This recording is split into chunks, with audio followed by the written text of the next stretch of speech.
इंसान के साथ दुनिया में कुछ भी हो सकता है, और इसीलिए बता रहा हूं क्योंकि मेरे साथ भी हो चुका है। हम पर भी इल्जाम लगाया गया था, आप सब तो जानते ही हैं।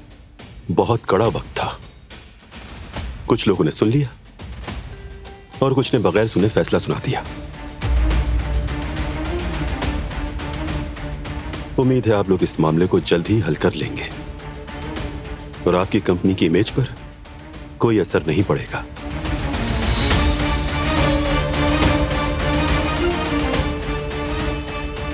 फिक्र मत करो जवाहिर, कराबे होल्डिंग किसी आम कंपनी की तरह नहीं। हम इतनी आसानी से नहीं गिरेंगे। हाँ बिल्कुल, कौन नहीं जानता। अब मुझे चलना चाहिए।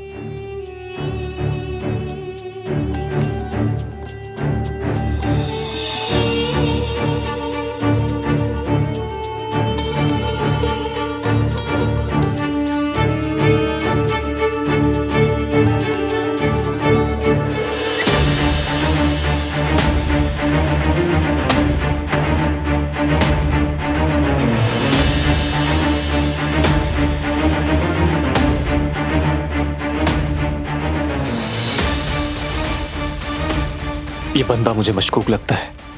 दिल करता है कि मुंह तोड़ दूं इसका। कंट्रोल करो खुद को।